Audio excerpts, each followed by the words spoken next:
করি, কোচিং ব্যবসা আমরা চাই।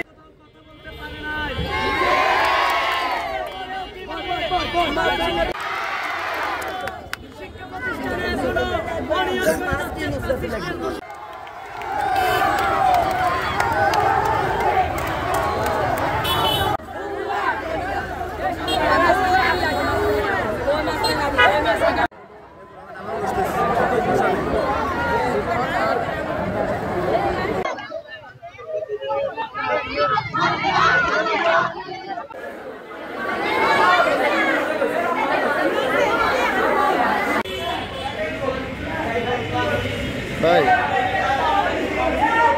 স্কুলে কোচিং হচ্ছে, তো আমি কোচিং এ অ্যাটেন্ড করতে পারি নাই। উনি আসে জিজ্ঞেস করতেছে যে তুমি কোচিং করো নাই কেন। পরে আমি বলতেছি যে আমার প্রাইভেট আছে, এই জন্য আমি কোচিং করি নাই। উনি আমাকে বলে যে তোর কি প্রাইভেট বেশি হয়ে গেছে। পরে এটা বলছে, আমি বলছি যে হ্যাঁ অবশ্যই প্রাইভেটটা আমাদেরকে পড়া লাগবে, সামনে আমাদের এসএসসি এক্সাম, আমাদের তো রেজাল্ট ভালো হতে হবে। উনি বলে এরকম হলে তুই স্কুল থেকে নাম কাটিয়ে চলে যা। ওনার কি এ ধরনের ভাষা ব্যবহার উনি একজন টিচার হিসাবে করা উচিত? উনি এভাবে বলে, টিচারদেরকে বলে বেয়াদব বেয়াদব, তোমার এটার যোগ্যতা নেই ওটার যোগ্যতা নেই। তাহলে উনি প্রধান শিক্ষক হওয়ার ওনার কোনো যোগ্যতা আছে ভাষা ব্যবহার দিয়ে? আর উনি শুধু টিচারদের সাথে না, মা বাবা গার্জিয়ান যে কোনো মানুষের সাথে খুবই আচরণ করে। উনি আমাদের স্কুলের জুয়েল ভাইয়া পিয়ন, ওনার গায়ে হাত তুলছে। ওনার কি এটা ঠিক হয়েছে?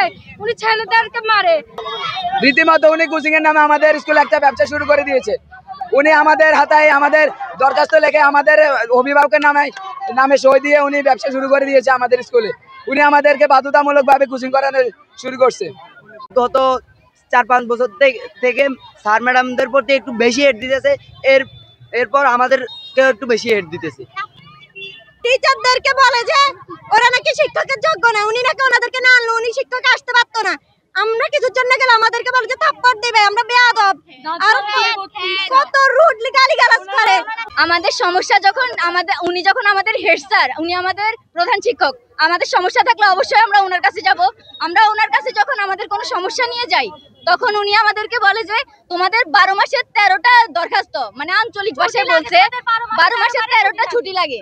তখন আমরা বলি যে আমাদের সমস্যা যদি থাকে আমরা তো অবশ্যই ছুটির জন্য যাব। তো আমাদের সমস্যা থাকলে আমাদের ছুটির জন্য গেলে আমাদেরকে বলে যে তোমরা এসব বিষয় আসিও না, তোমরা বেয়াদবি করো কেন। প্রায় 1,500-এর মতো শিক্ষার্থী নোয়াখালী উচ্চ বিদ্যালয় রয়েছে।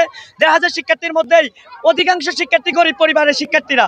তারা যদি সকালবেলা 1,000 টাকা, 700 টাকা, 500 টাকা কোচিং করতে হয়, এক ক্লাসে অনেক টাকা কোচিং হয়ে যায়। এই টাকাগুলো কোথায় যায়? এই টাকাগুলো তারা কোথায় নিয়ে যায়? যদি একান্ত তারা শিক্ষা প্রতিষ্ঠানের মান উন্নয়নের জন্য শিক্ষার্থীদেরকে কোচিং করায়, তাহলে টাকা ছাড়া কোচিং করাক। আমরা এরকম আশ্বাস পেয়েছি। আমাদের শিক্ষার্থীরা বলেছে তারা যদি কোচিং বিরোধিতা করে, কোচিং ব্যবসা বাণিজ্যের বিরোধিতা করে, তাদেরকে নাকি মাহমুদ রিয়াদ স্যার হুমকি দিচ্ছে, ধমক দিচ্ছে। আসলে আমরা আপনাদের মিডিয়ার মাধ্যমে প্রশাসনিক কর্মকর্তা, আমাদের এসপি মহোদয়, ওসি মহোদয় এবং ডিসি মহোদয়ের কাছে জানতে চাই, যদি আমাদের সাধারণ শিক্ষার্থীদেরকে একান্তই হুমকি দেওয়া হয়, তাহলে আমরা এটা কখনো মেনে নেব না। কারণ এখানে এরা আমার ভাই, এরা আমার বোন, এরা আমার কারো মায়ের সন্তান, কারো বাবার সন্তান। তো আমরা আমাদের সাধারণ শিক্ষার্থীদের পাশে আছি।